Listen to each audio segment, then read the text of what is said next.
Assalamualaikum warahmatullahi wabarakatuh. Kami dari kelompok 3 ingin mempresentasikan materi ketidaksiapan menghadapi teknologi dalam pembelajaran. Sebelum masuk ke materi, mungkin saya memperkenalkan diri dulu. Nama saya Muhammad Sultan Afisena, dan ini ada teman-teman saya, boleh perkenalkan diri masing-masing.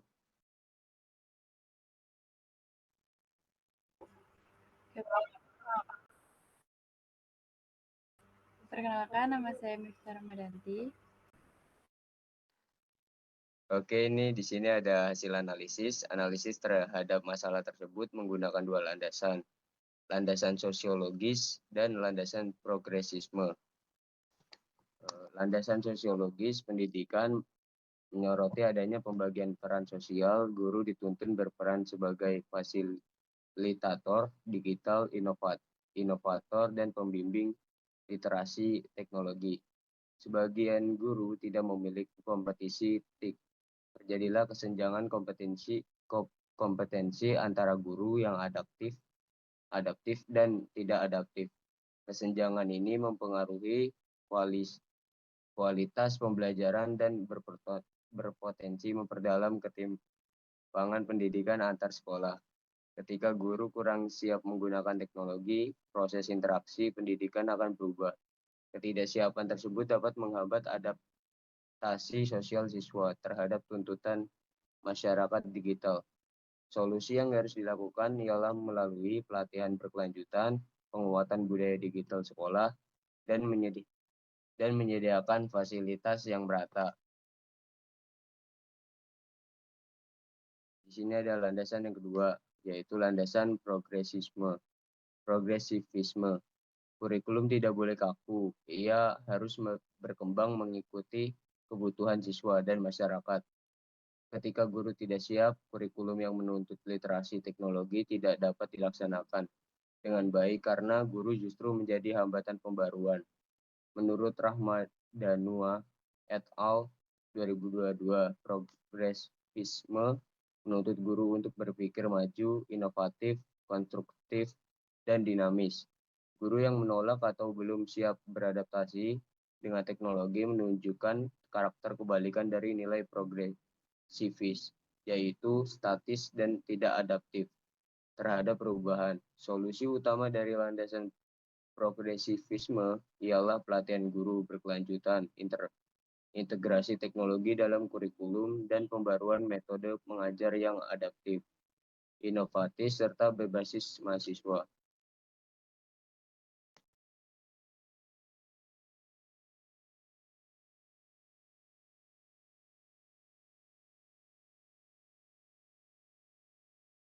Solusi dan evaluasi. Solusi dari kelompok kami membuat sebuah program.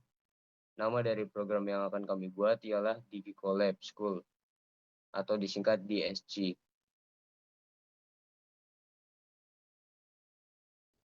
Visi mewujudkan sekolah progresif yang kolaboratif, partisipatif, dan adaptif terhadap teknologi dengan menempatkan guru dan siswa dalam peran yang sama sebagai rekan yang sama.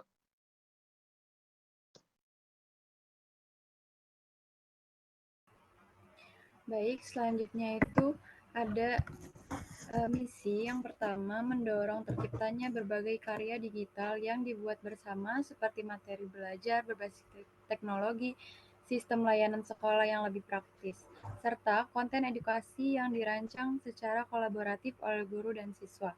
Yang kedua itu ada membantu guru meningkatkan kepercayaan diri dalam memanfaatkan teknologi, bersikap terbuka terhadap berbagai bentuk pelajaran baru, serta memperkuat kemampuan adaptasi melalui pendampingan yang diberikan oleh siswa maupun rekan guru. Yang ketiga, menjadi tempat bagi siswa untuk mengasah kemampuan di abad 21 seperti kreativitas, cara berpikir kritis, kerjasama, dan cara berkomunikasi melalui proyek digital dan kegiatan memecahkan masalah yang akan dihadapi secara langsung.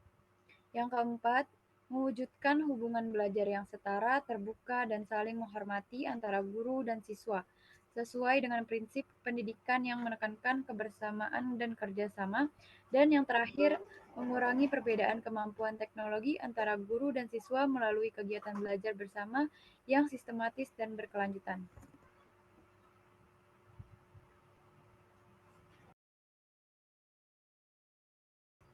The next.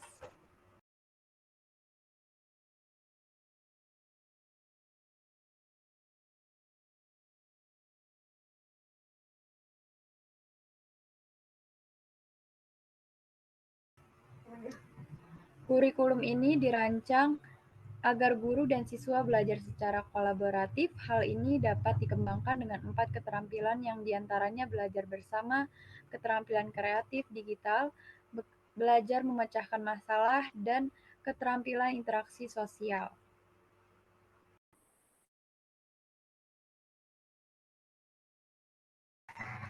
Metode yang kami gunakan itu adalah problem-based learning atau disingkat sebagai PBL.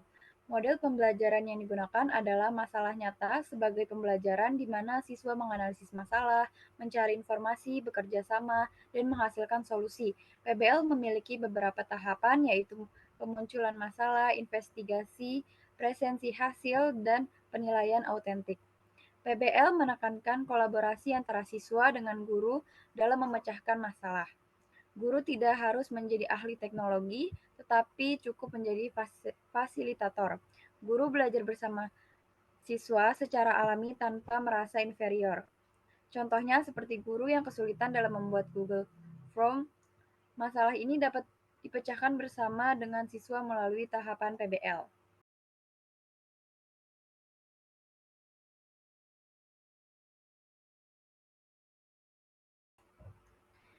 Selanjutnya itu ada peran guru.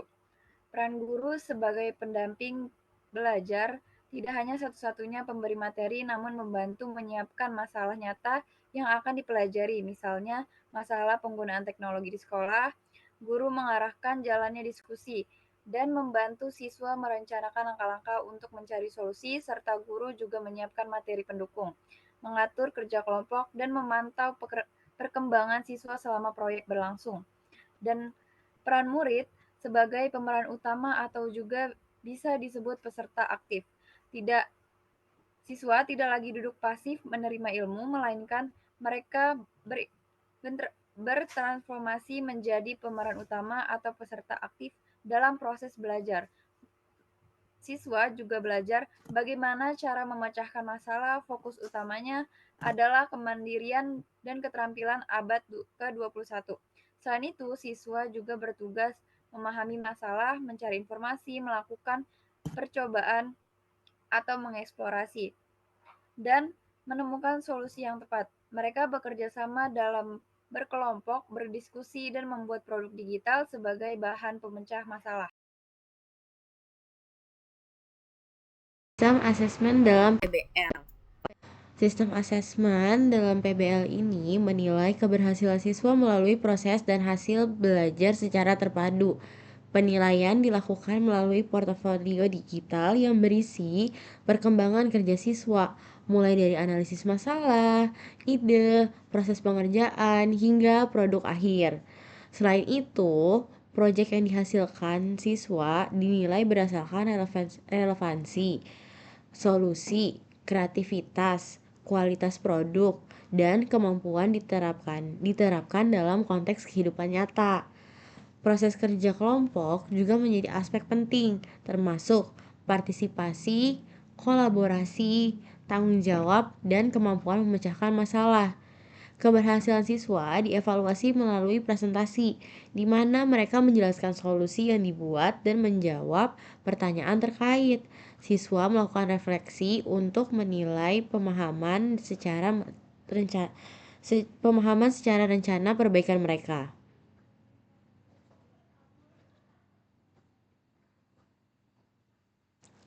Next.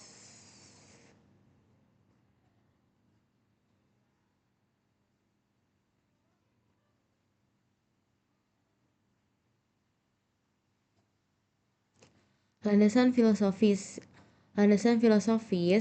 berfokus pada aspek ontologi atau hakikat manusia belajar, epistemologi atau cara memperoleh pengetahuan, dan aksiologi atau nilai moral dalam pendidikan.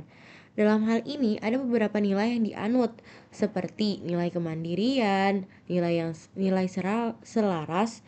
Nilai ini selaras dengan landasan filosofis, di mana siswa adalah subjek pendidikan yang aktif, bukan objek. Nilai kolaborasi juga berlaku antara guru dan siswa dalam hal pembelajaran.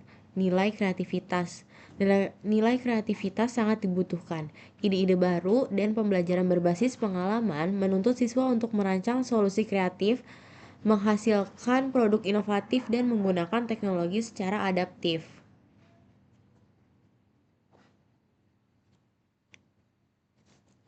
Landasan psikologis. Menurut teori landasan psikologis yang mendasari metode PBL adalah teori konstruktivisme, khususnya oleh pemikiran James Piaget dan Lev Vygotsky.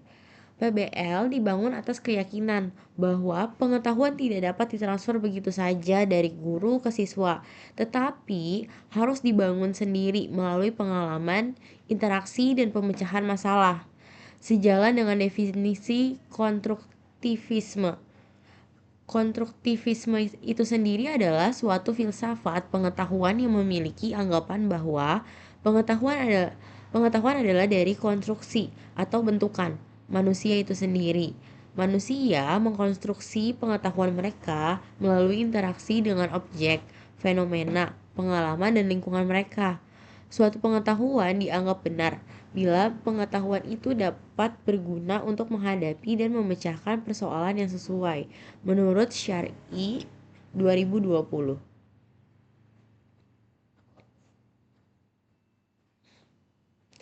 Sekian presentasi dari kelompok kami. Apabila ada pertanyaan, bisa kalian taruh di kolom jawaban. Kurang lebihnya mohon maaf. Wassalamualaikum warahmatullahi wabarakatuh.